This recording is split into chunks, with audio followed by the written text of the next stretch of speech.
Ya, kita perlu dengarkan juga analisa-analisa dari seorang Prof. Henry. Silakan, Prof.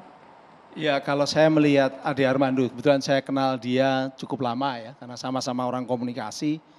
Ade itu memang seseorang yang sangat demokratis secara berpikirnya, dan jejak demokrasinya itu punya masa lalu bagaimana dia berdebat dengan Menteri Kominfo pada masa Pak Sofyan Jalil sampai tunjuk-tunjukkan. Ade memperjuangkan yang namanya demokrasi penyiaran. Tapi Ade juga punya masa lalu sebagai penulis di Republika dan termasuk intelektual muslim saat itu ya. Mungkin sampai sekarang saya juga melihat seperti itu. Nah artinya sebenarnya Ade ini memang sosok yang menarik. Dengan saya berdebat juga sering, saya pernah diundang ke UI, saya berdebat dengan dia. Dia menganggap pemerintah salah dalam konteks penyiaran waktu itu. Saya karena ada di pemerintahan, saya berdebat seru sama dia. Artinya saya melihat bahwa kalau Ade itu punya pemikiran-pemikiran yang memang seperti sekarang kemarin ya, dia juga mendukung mahasiswa. Itu hal yang memang dia sejak dulu seperti itu. Cuma dalam konteks sekarang ini, dia itu dinilai tidak lagi dari apa yang dia ucapkan di saat demo itu yang dia mendukung mahasiswa. Tapi tadi benar, Ade dinilai adalah bagian dari kelompok yang berbeda dengan kebetulan yang datang di demo itu. Memang ini demo mahasiswa, kita tahu. Tapi kita juga tahu setiap ada kesempatan, ada demo dan sebagainya, ada kelompok yang memanfaatkan. Dan itu jelas yang kemarin ada bakar-bakaran, yang melakukan kekerasan sama Ade Armando, dan yang boleh dikatakan yang justru merugikan mahasiswa sendiri. Karena dengan kasus Ade Armando, ini menyebabkan tadi esensi dari demo, dari apa yang diperjuangkan mahasiswa, itu kalah dengan keributan, kebiadaban, yaitu penganiayaan terhadap Ade. TV One aja yang dibahas Ade, bukan membahas tentang esensi demonya. Karena apa? Memang yang lebih menarik itu. Lebih dibincangkan masyarakat itu. Apakah memang komentar Ade ini dianggap sering membuat gaduh publik atau apa? Kok sampai bisa dibilang itu meluapkan emosinya ke Ade? Kalau namanya Ade dianggap membuat gaduh, yang menganggap gaduh pasti yang berbeda pendapat dengan Ade. Sama dengan Bang Novel juga dianggap gaduh bagi kelompok yang lain. Eko Kuntadi juga dianggap gaduh, mungkin saya juga seperti itu. Itu konsekuensi ketika masyarakat terbelah. Makanya lalu ada orang-orang yang ingin... Yang gaduh itu melanggar konstitusi, yang bikin melanggar.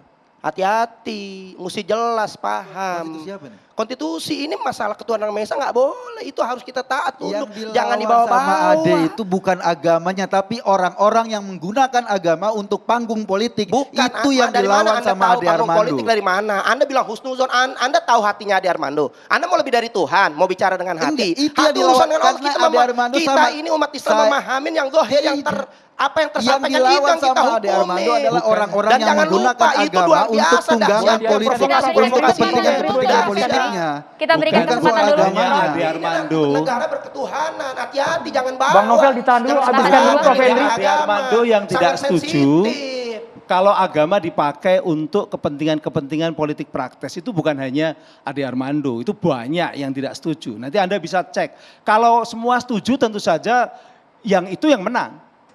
Karena itu sudah dipakai dalam konteks politik di Indonesia. Tapi kan karena banyak yang nggak setuju, makanya yang menggunakan agama itu tidak menang dalam konteks nasional. Kalau di Jakarta ini memang kita menang. Kita merujuk dari jurisprudensi yang ada.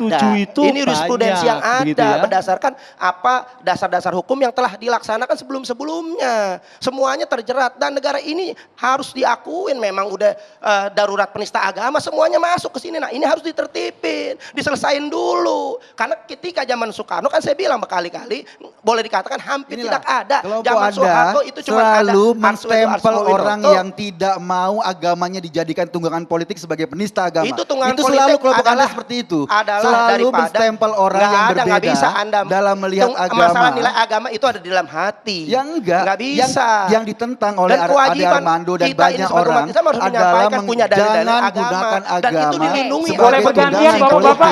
Boleh bergantian bicaranya? Mas Eko, kita tahan dulu.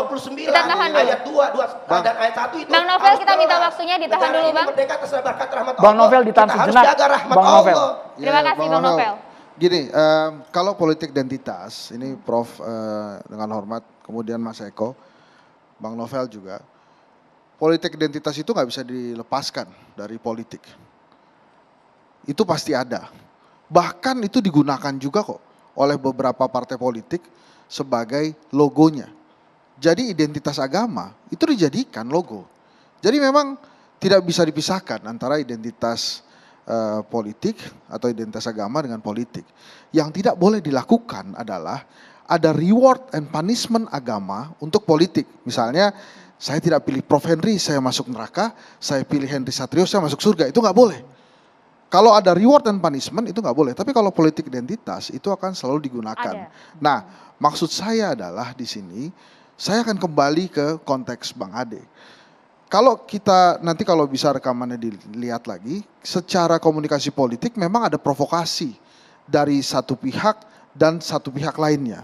Provokasinya kan jelas itu ada kata-kata buzzer, kemudian pengkhianat, kemudian Bang Ade juga merespon itu. Hanya saja memang yang sangat kita sesalkan, respon itu kemudian berubah menjadi respon fisik. Itu yang tidak boleh terjadi lagi gitu. Nah, apakah kemudian respon fisik itu baru terjadi hari ini? Tidak juga. Kalau dari pantauan banyak demonstrasi kan memang ada juga tuh beberapa hal yang ada kaitannya dengan kekerasan fisik gitu. Nah, maksud saya di sini adalah marilah kita ambil pelajaran dari apa yang terjadi dengan Ade Armando ini untuk lebih berkepala dingin ke depannya, bahwa masyarakat ini perlu dicerdaskan tentang apa itu politik identitas. Jadi jangan kemudian bermain-main dengan hal-hal yang ada kaitannya dengan politik. Bayangkan saja Prof, sebentar sedikit lagi. Sebentar sedikit lagi. Mengalah pada Anda. Iya, abis ini saya mengalah kepada Profesor. Di beberapa WA aja sudah jelas, pelaku pemukulan adalah pendukung si A gitu. Nah ini kan langsung kemudian menjudge mendahului polisi. Nah itu yang tidak boleh juga dilakukan. Makanya saya apresiasi Kapolda Metro Jaya, silakan saja dijalankan. Sementara aspirasi mahasiswa ini harus kita jaga supaya 3 tuntutan tadi minimal itu bisa terlaksana. Terutama yang terakhir tuh, harga-harga yang poinnya ya Mas ya. Saya selalu melihat bahwa yang namanya kekerasan itu the weapon of the weak. Dia senjata mereka yang lemah.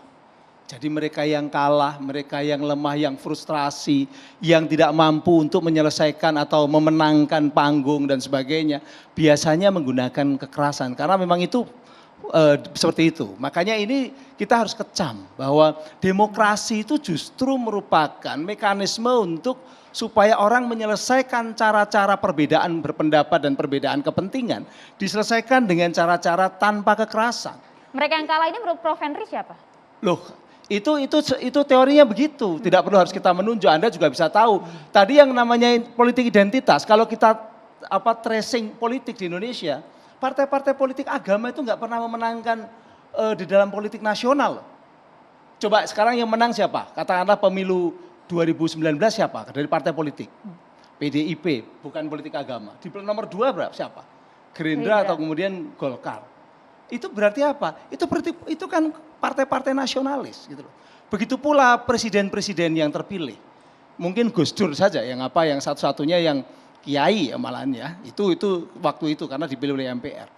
Tapi kalau lihat partai-partainya, kita lihat track sejarahnya, partai tertinggi waktu itu di era sebelum Indonesia reformasi itu ya Masyumi, itu tertinggi. Kemudian NU gitu. Tapi tetap dalam konteks itu pun dikalahkan oleh partai nasionalis PNI waktu itu. Atau Golkar setelah itu. Golkar kan menguasai, kan nasionalis. Nah ini adalah tadi bahwa politik identitas yang memang benar ada, tapi tidak pernah menang. Kalau menang, ini kita lihat ada apa kemenangannya itu. Apa yang berbeda dengan masa lalu. Jadi kita harus melihat sejarah politik itu secara lebih luas. Nah oleh karena itu yang penting dalam konteks demokrasi, kita kan semua komitmen demokrasi. Kekerasan itu harus kita musuhi dalam artian tidak kita tolerir. Saya nggak tahu, kalau saya Pak Aseko pasti menentang kekerasan. Mas Henry juga menentang, tapi kalau sudah menyinggung soal agama Prof Henry, soal keyakinan itu yang sangat sensitif tadi kata Bang Novel. Keyakinan memang sensitif, tapi selesaikan kalau kita bukan negara agama, selesaikan dengan hukum-hukum nasional. Nah, hukum nasional itu berbeda dengan perasaan yang kita rasakan. Saya juga seorang Islam. Saya dididik sejak kecil dalam sekolah-sekolah agama. Tapi karena saya belajar tentang persoalan-persoalan secara nasional, hukum dan sebagainya, saya tidak sensitif seperti itu. Bahkan saya tahu yang namanya orang dilaporkan menista agama itu tidak hanya yang disebut Bang Novel. Banyak juga. Banyak. Bahkan saya sering diminta Tapi untuk tidak tebang pilih tadi. Kan Bang Novel mempertanyakan kok kesannya tebang pilih tadi. kalau saya sebutkan nama-namanya, saya Ini udah mengatakan krisis hukum, Prof. Ini harus diluruskan keadilan. Jangan tebang pilih juga apa yang disampaikan. nanti ustadz-ustadz juga Jangan. pada kena. Lebih karena banyak. karena ini udah karena kepentingan kayak politik. namanya Ini sudah mensikat politik, hukum itu orang-orang tidak politik boleh udah nggak sehat. dipengaruhi. Udah, Bang ini Novel, udah kepentingan Bang Novel oligarki, ditahan dulu. ini udah Hukum berbahaya, itu ini tidak boleh pesanan. dipengaruhi oleh orang-orang yang hanya berdasarkan perasaan. Ini bukan perasaan, ini fakta hukum. Oke, kalau begitu Dan Bang kalau Novel, hukum, Bang argumentasi Novel, hukum, kita maka tahan dulu. jurisprudensinya Di- jelas. Di Jurisprudensinya pengadilan, jelas. bukan merasakan bahwa Kasusnya ini kena dan sama. sebagainya. Oke, kita akan dengarkan bagaimana respon dari Bang Novel. Kita akan jeda terlebih dulu, usai jeda. Sesaat lagi catatan demokrasi akan kembali untuk Anda.